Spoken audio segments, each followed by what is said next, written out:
Good evening. Welcome to the Bible History Series. With this installment of the audio Bible, the book of 2 Samuel will be the 200th video for PullyMinistries YouTube channel. So I decided to try and make it a little bit more special, and I thought the one way I could do that was instead of the short paragraph or two introduction that I normally do, then we'll pause here and take an in-depth look at the second book of Samuel. 2 Samuel begins with the nation of Israel in despair. The disaster at Gilboa, and the Philistines stand victorious over Israel. The king of Israel, Saul, and many of its finest warriors lay dead. From these ashes arise David, the son of Jesse. The book of 2 Samuel is filled front to back with action.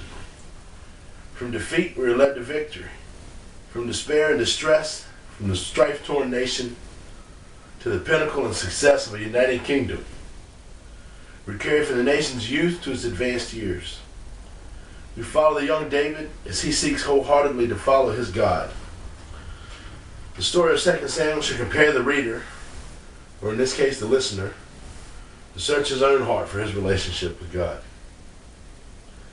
The second book of Samuel does not mention Samuel itself, nor was it written by him. It carries his name because the two parts that we have in our Bibles today were originally one scroll. In fact, Samuel, Chronicles, and Kings used to be called 1st, 2nd, 3rd, and 4th Kings. The book of Chronicles tells us that the prophets Nathan and Gad, who finished writing 1 Samuel with Samuel, wrote all of 2 Samuel. Gad had been with David when he was a hunted outlaw. And 40 years later, at the end of David's reign, Gad would still be associated with the king, announcing God's displeasure over the census that David was compelled to take.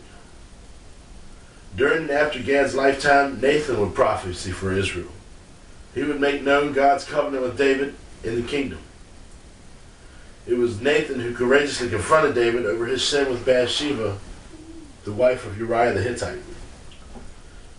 The book of 2 Samuel picks up just after the death of Saul and carries us to nearly the end of David's 40-year reign, covering over a period of about 40 years from 1077 to 1040 BCE. The fact that it's not mentioned the death of David suggests that it was written before he died. 2 Samuel is very important in history, and is equally important to us today. A very wide spectrum of human emotions is covered here. We were warned against dangerous ambitions and revenge in chapter 3 when Joab murders Abner, only to find that David is furious and washes his hands of the guilt. We were warned of the ramifications of lusting for another man's wife when David organizes the murder of Uriah the Hittite to be with Bathsheba, his wife. God punished him severely, taking the kingdom from him for a while and causing David to run. We see David's son Absalom engaging in traitorous action and plotting against his father. These actions would cost him his life.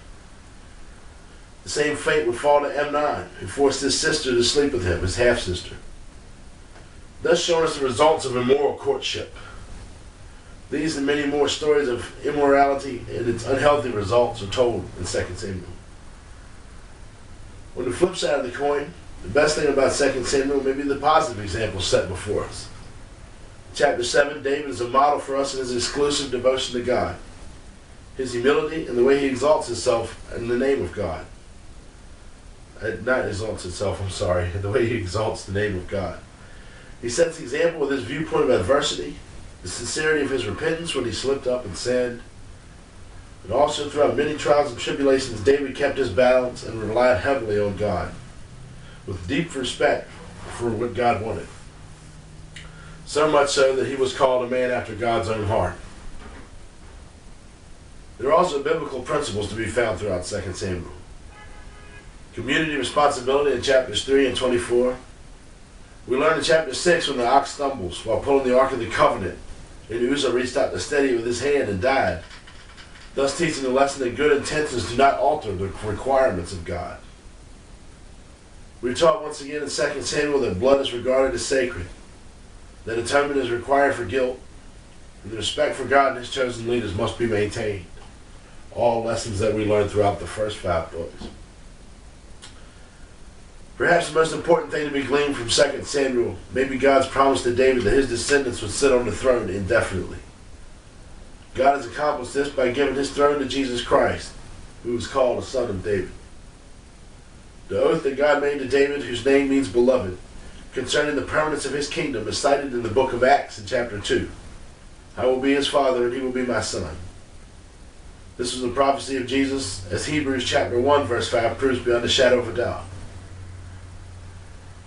This was also testified to by God himself during Jesus' baptism by John the Baptist when God spoke from heaven.